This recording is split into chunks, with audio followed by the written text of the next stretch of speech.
back to talk about some more warbands. I have already gone over all of the base game warbands, as well as at least one more that is not found in the base rulebook. But today we're going to talk about 3 more warbands that come from outside of the 1A category. Usually the category that a warband comes from is less about the power level or the balance of that warband and more about just the quality of writing and the clarity of the rules. So while the 1A warbands are all sort of evenly matched in both quality and power level, Skaven aside, the farther down you go, both the quality and the power vary a bit. However, if you do some digging, you are able to find some warbands that do play rather nicely with the base game warbands and will not totally blow them out of the water. Some of these warbands are certainly easier to collect models for than others, but sometimes it's fun to experiment with some new concepts for warbands and tread into undiscovered territory. So today I'm hoping to introduce you to 3 new warbands and to encourage you to maybe check out some of the other categories besides 1A when you're looking for your next warband to build. I know you're probably thinking, wait, your thumbnail and your title said 4 warbands. Well, I'm not lying, but I'm going to save one as a bit of a secret because, well, you really won't be able to find it anywhere on Mordheim or in any published Mordheim material because it's a warband of my own invention that I'm currently playtesting. So anyway, let's get started. Call me Elf one more time. He's an angry elf. During the fall of Nagaroth, when the elven race was split into the High Elves and the Dark Elves, there were groups of misfits who found themselves caught in the middle. These elves came to be known as Shadow Elves. In the High Elven world of Ulthuan, they are often seen as outcasts and are commonly not accepted in Elven society. This often finds them wandering their fallen kingdom of Nagaroth, hoping to exact revenge on the Dark Elves who betrayed them, or sometimes staying behind in Ulthuan to serve as spies, scouts, and basically suicidal warriors for the Phoenix King. These elves, while not as noble and beautiful as their High Elven cousins, are still fiercely determined warriors who are willing to scour the land in search of evil. Due to the nature of them being elves, this warband is a pretty versatile one. The leader of a Shadow Warrior warband is the Shadow Master. He's an expert combatant with high weapon skill, ballistic skill, and speed. On top of that, elves usually have a starting initiative of either 6 or 5. This ensures that they're going to be striking first in most combats, and they're going to be able to climb and jump down things much easier. Bravely following the Shadow Master into combat are the Shadow Walkers. A lot of people will look at the stats and call the Shadow Warrior warband quite overpowered, and I suppose that can be true in certain scenarios. To round out their heroes, you have the Shadow Weaver. The Shadow Weaver has access to Shadow Warrior magic, which is a good mix of both offensive and utility spells, including moving around faster, calling shadows to assail your enemies, and creating clouds to obscure your allies from the enemy's sight. On top of that, they're also a super decent fighter. You're limited to 2 henchmen type. You have your basic Shadow Warriors, who start out with some very decent stats, but then you also have your Novices, which have pretty comparable stats to humans, except they're much faster, and obviously they have the higher initiative that goes along with being elves. A lot of people will look at a Shadow Warrior warband and find them to be completely overpowered. If you look at just their stat line, well, yeah, this might be true. They're elves, so they get their faster movement speed and higher reaction times with their high initiative, and their heroes start out with some pretty ridiculous combat stats. But I'll try and explain some of the balancing effects that they've tried to work in. The first one is you're limited to 12 warriors. We've seen this before with the Carnival Chaos and Witch Hunter warbands, so that's not a huge drawback. However, the equipment list of a Shadow Warrior warband is very limited. I might be mistaken, but it actually seems like one of the shortest equipment lists in the game. However, you do have an interesting mix of miscellaneous items that you can equip on your heroes to make them a bit more unique. However, just like everything else on the Shadow Warrior list, these unique pieces of equipment are pretty expensive, so if you are going to buy them at the start of your campaign, you're going to be set back on how much gold you have to hire warriors, And if you want to hire them later in a campaign, you're going to be set back by the rarity rolls needed to purchase them. On top of all that, none of your warriors can take strength skills out the gate. This is a pretty big setback, as some of the best skills for combat are in the strength category. However, in the Shadow Warrior's special skills, they do have a lot of stuff that helps them sneak around and become better shooters and generally mess around with shadows and stuff. But they do have the powerful build skill, which is kind of a roundabout way to give your warrior strength-based skills. Basically, you have to take the powerful build skill, which will eat up one of your advancements, and then later on, if you ever get another opportunity to take a skill, then that warrior can take strength skills. But when it comes to the Shadow Warrior Warband, the elephant in the room and the most common complaint is their shooting ability. Your guys have pretty high ballistic skill right out the gate, which can make shooting be an absolute nightmare for your opponent. This hasn't proven too much of an overpowered strategy in my games because our tables are usually pretty filled with terrain, and I think honestly that's kind of the best way to counter Shadow Warriors, with lots of things blocking line of sight and making sure you don't have any shooting lanes that are too long. Use your cover and hide if you need to, and get into combat as soon as you can, and hopefully you can withstand the barrage of arrows before you rout. But Mordheim was never really about balance in the first place. It was about coming up with cool looking warriors, putting them all on the table and getting into fights and seeing if your guys can make it out alive. Also, let's take 1 second to appreciate the free hand on my leader's shield there. He died in my campaign, so you don't get to see it much. So if zipping around with a band of elves is too fast for you, then maybe this next warband will be more your speed. This is what happens when you give little men big guns. Good luck, boys! Chaos Dwarfs are a chaotic-based, evil race of dwarves that come from the far eastern Darklands. They're right up there with Dark Elves, with some of the worst people to ever walk the face of the Warhammer universe. They're incredibly greedy and murderous. They're rampant slavers. They use demons to power their washing machines or whatever. They're just all around bad dudes, but they're pretty fun to play on the tabletop. There are 2 Chaos Dwarf warbands in the 1B category on Mordheim. There's one called the Black Dwarfs, and then there's another one called the Sons of Hashut. And the warband that I am indeed showing here is the Sons of Hashut warband. I found it to be a slightly more interesting warband as far as choice of warriors and flavor goes. The leader of your Sons of Hashut warband is your apprentice sorcerer. He's a mean old bastard with access to some pretty powerful magic. He can throw fireballs, summon lava, and even turn himself into a statue for some reason. He's tough as hell and an absolute blast to play with. Galloping up behind the leader of the warband is the Bull Centaur. The Bull Centaur is a pretty powerful hero. He has a movement of 7, which makes him by far the fastest warrior in your warband, and he has a strength of 4 as well as a toughness of 4, and he starts with 2 attacks. To contrast though, he only has the 1 wound, so while he seems like a big beefy frontliner, he still can be taken out pretty easily, so you'll have to watch out for that. And finally, picking up the rear are your champions. Your champions start out with a massive 5 weapon skill and that dwarven toughness of 4. Other than that, they're pretty bog standard fighters, but a good addition to the warband. Slightly more interesting than the Shadow Warriors, you actually have 3 choices of henchmen instead of just 2. To start out, you have your standard Chaos Dwarf Warriors. These guys have pretty bog standard stats besides their relatively high weapon skill of 4, but they also have that classic dwarven toughness.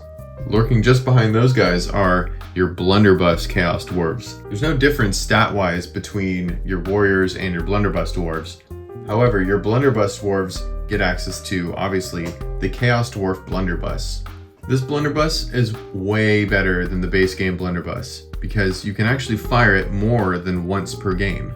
You still have to prepare your shot, so you'll have to set up between shots, but being able to fire it round after round is pretty dang huge. If you get the max of 3 of these guys in your warband, you can just post them up and deny entire areas of the board, unless your opponent is brave enough to weather the storm. And finally, we have, in my opinion, the most interesting part of this warband, your hobgoblins. The hobgoblins are interesting because in order to hire any other warriors for your warband, you have to maintain 4 hobgoblins at least. This means that if you're down to only 3 hobgoblins and maybe one of your champion dies, or perhaps one of your warriors, you can't actually hire anybody else into the warband unless you have 4 hobgoblins. This is a pretty big limiting factor, but I found the interaction between hobgoblins and the other dwarves a pretty fun sort of puzzle you had to solve in between games. I was constantly dealing with this weird duality of wanting to throw my hobgoblins straight into fights because they're the cheapest to replace, but also knowing if I replace them and anybody else dies, I'm going to be set back on the gold I have available to hire warriors because I have to replace the goblins first. Thematically, I kind of love this because it's kind of like each goblin has a dwarf that he serves. This really plays into the lore of the warband. I even painted one hobgoblin to match each of my 4 heroes. So he's got the matching cape there. This guy's little loincloth matches his purple cape. Got his green cape and green loincloth thing. And then I actually gave my centaur the hobgoblin with chainmail. The biggest setback when playing Chaos Dwarves, like any of the other dwarven warbands, is their speed. Most of your warriors have a speed of 3.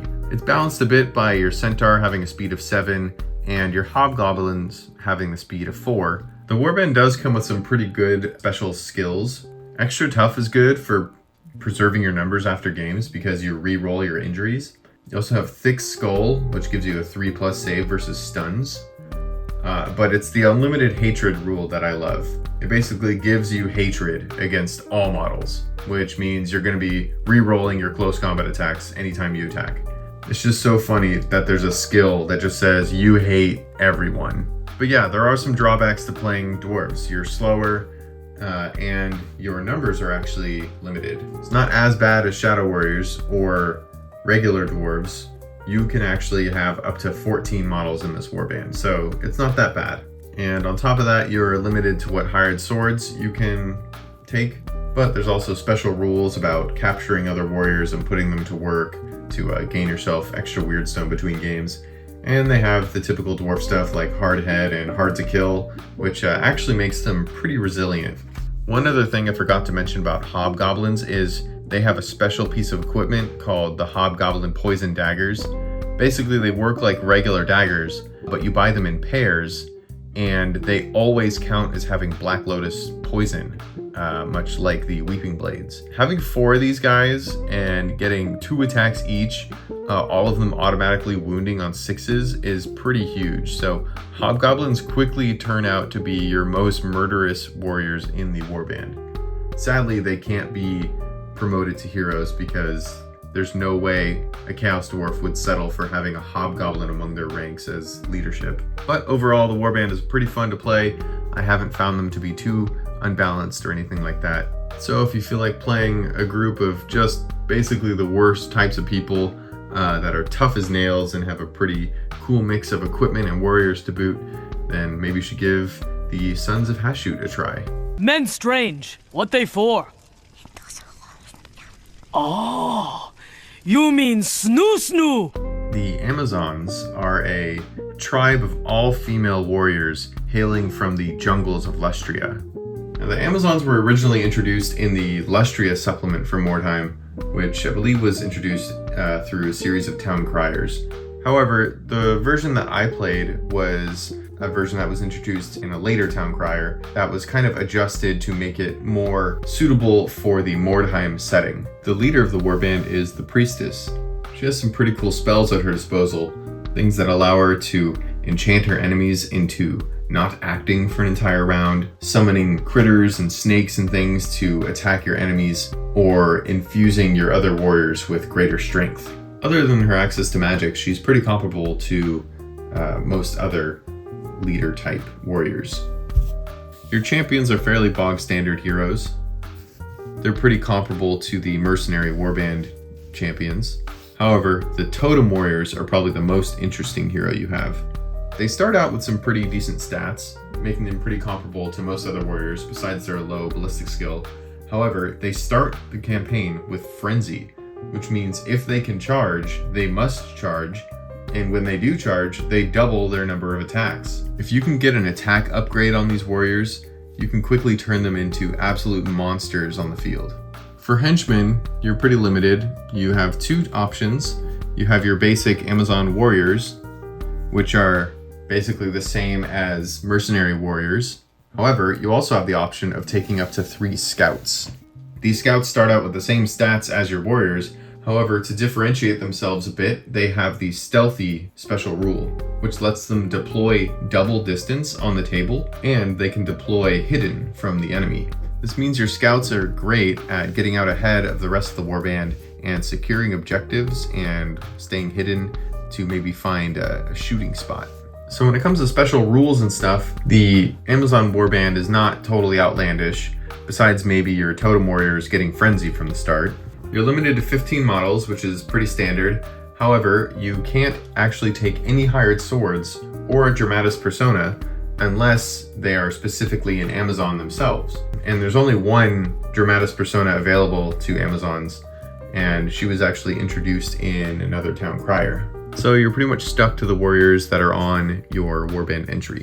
You can sacrifice captive models to give your leader experience, just like the possessed warband, so I guess that kind of gives them a chaotic leaning, but I'm not really sure. They seem more like a neutral faction to me.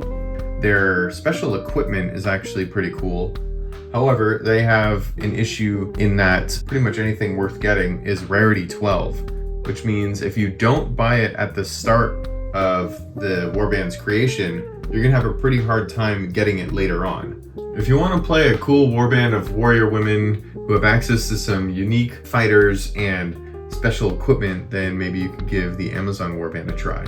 So these are the first 3 warbands that I've tried out outside of the main rulebook, or the 1A category rather, and I've had a pretty fun time playing them, and it's kind of inspired me to work on my own warband. So why don't I introduce you to them now?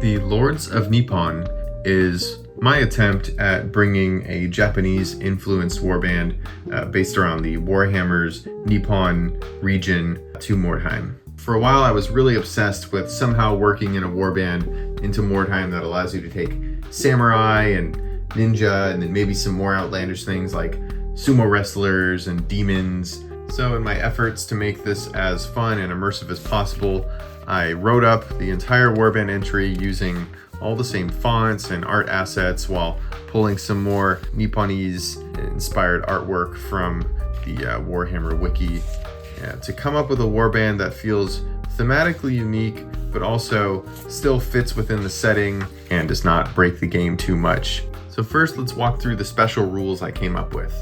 So they are distrusting of outsiders, and this kind of reflects the isolationist policies of feudal Japan in the past. So they can only take ogres and halflings. I also came up with this Bushido rule, which applies to some of your heroes, namely the samurai and your samurai lord, who is your leader. If they get captured, they're treated as dead, and they can never hide, and they can never use poisons or drugs because they have to adhere to a strict code of honor, and they start with the ride warhorse skill because they are sort of the knights of their land. Military strategist. This kind of reflects the military background of the warband, kind of representative of the era of, shows like Shogun, when the shogunate was in power. So you're allowed to rout after losing 1 fewer model than normal. So if normally you would need 3 to rout, you can instead choose to rout when you lose 2. And then this is something I might change, but I thought it was cool to have them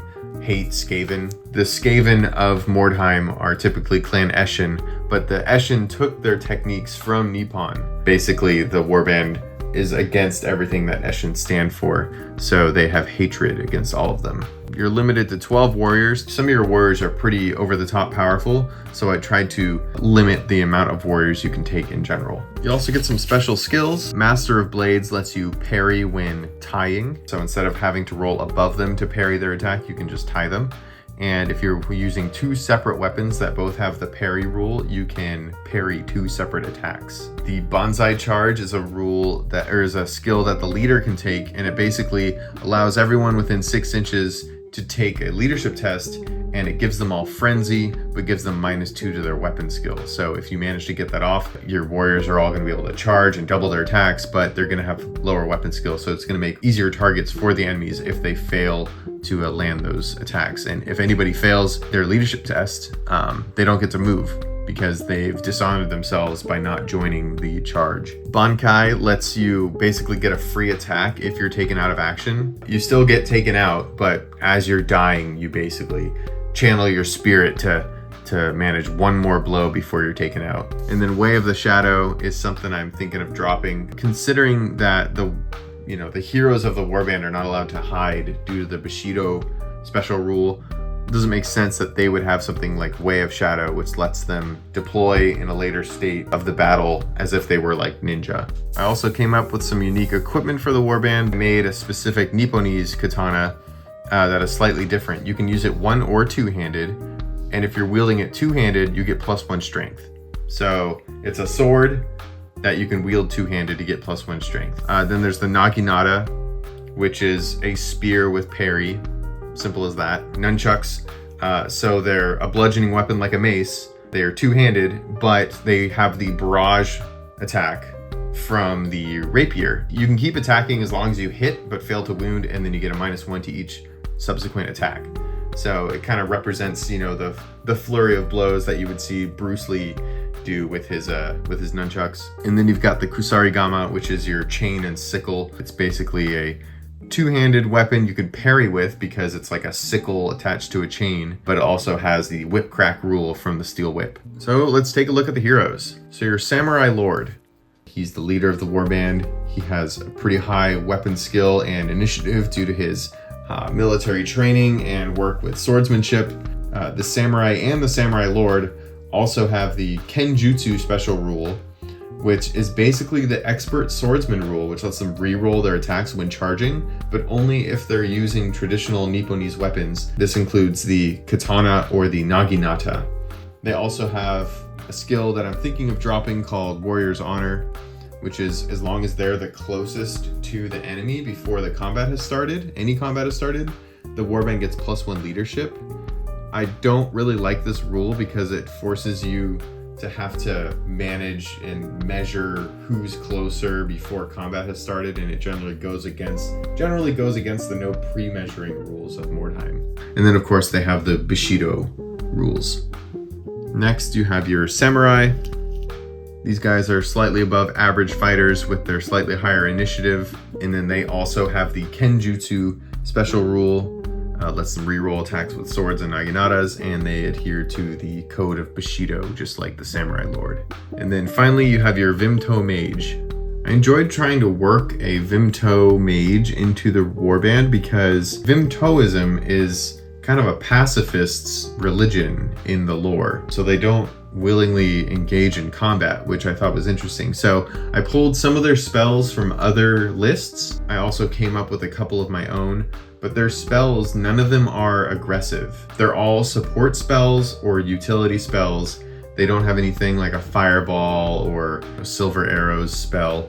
They're all defensive or utility. So I thought that was cool to have like an actual support wizard who can't willingly enter combat unless it's against somebody who's already attacked them or another member of the Warband. So while the heroes are somewhat interesting, I think like most Warbands, it's the henchmen where the real fun lies. So you have your Ashigaru. These are basic warriors. Same stats as your mercenary Warband. Then you can have up to 3 ninja, because what would a Nipponese Warband be without ninjas? I remember growing up in the 90s, everything was ninjas. Kids loved ninjas. Some of this might need to be adjusting. Maybe it's the money, maybe it's the amount of special rules they have. But anyway, they can hide while running, even while they're within 8 inches of an enemy, which is cool. They can always run. They re-roll initiative tests when climbing and jumping, because they're expert climbers. And then they have this smoke bomb rule, which I came up with, that if they get charged, they can make an initiative test. And if they pass, they can move 4 inches and then hide We'll see if it becomes overpowered or not. I haven't had to use their smoke bomb ability yet in any of my testing. We'll see if I get to. But overall, really fun to have them on the table, sneaking around, getting up to high ground to snipe enemies. You're limited in range options. You have short bows and throwing stars. Oh, they're also fast. They have speed of 5. That might need to be adjusted. Just a really fun addition to the Warband. And then getting a bit more outrageous here, you have your rikishi. Rikishi is the word for professional sumo wrestlers in Japanese.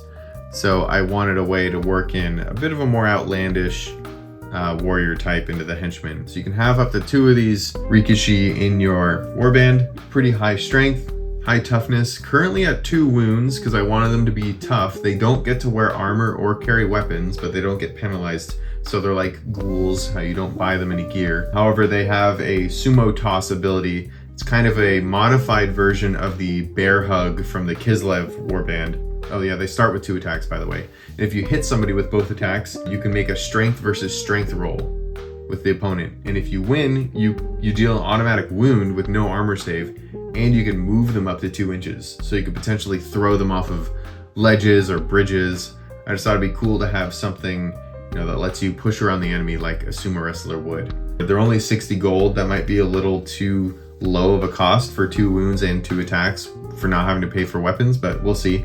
And then finally, getting even more outlandish, you can have up to 1 Oni in the party.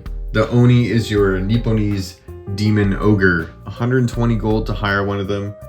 Slightly different stats from a base ogre. They have movement 5 instead of movement 6. Strength and toughness are both 4, 3 wounds, 3 initiative, 2 attacks, so almost the same.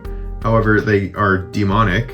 They have the demonic special rules in where they don't gain experience, they cause fear, they have their demonic aura save. However, they don't suffer from demonic instability like Nurglings or Plague Bearers do, so you don't have to worry about them having a higher chance of dying or leaving the warband. And then kind of the most unique and weird part of this henchman is they get spell casting. They learn, when you hire one, they learn 1 random spell from the lesser magic table, and he'll never know more than that 1 spell because they don't gain experience. So you'll have to test, you'll have to just get lucky with the spell you roll or just deal with whatever you get. I've only just hired my ogre in our current campaign, so I haven't tested him much, but he has Flight of Zimmeran, so I have a flying demon ogre, and I gave him a Naginata, so he matches his model.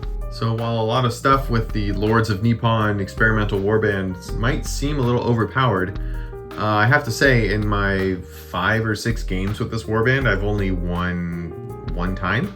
The game has been pretty merciful with my guys dying, but I haven't found them to be too overpowered yet. We'll see now that I've bought my ogre, whether or not they become too overpowered. But I would love for people to try out the warband for themselves and give me some feedback. I will try and leave a link in the description to where you could find the rules for this warband, and I hope to see other people trying it out. Coming up with your own warband can be a fun way to kind of interact with the game on a different level and kind of flex the game designer muscles that I think all of us have inside of us as gamers. There are some guides out there on how to design your own warband. I would recommend just taking a warband that exists and shifting the stats around, playing with the gold amounts to see if things kind of work out. You know, I did it very intuitively. I didn't do much, you know, math or anything. I just kind of made stuff up and said, yeah, that sounds about right. Maybe I'll make a video at some point talking about how to design your own warbands if that's something you're interested in. But I'll try and put a link in the description to Styrofoam King's guide to creating warbands, which I didn't use. I probably should have, but maybe I'll refine this warband after a bit more testing. Anyway, those are some new warbands you can try out for yourself. Not new, I mean, one of them is new. The rest of them have been around for a while. But yeah, just feel free to experiment with different weirder warbands and don't feel afraid of trying out different categories. I think there's some really good stuff, even all the way down in 2A and 2B. Thanks for watching another video. I hope to come out with some more soon. Play more Mordheim, and I hope you have fun.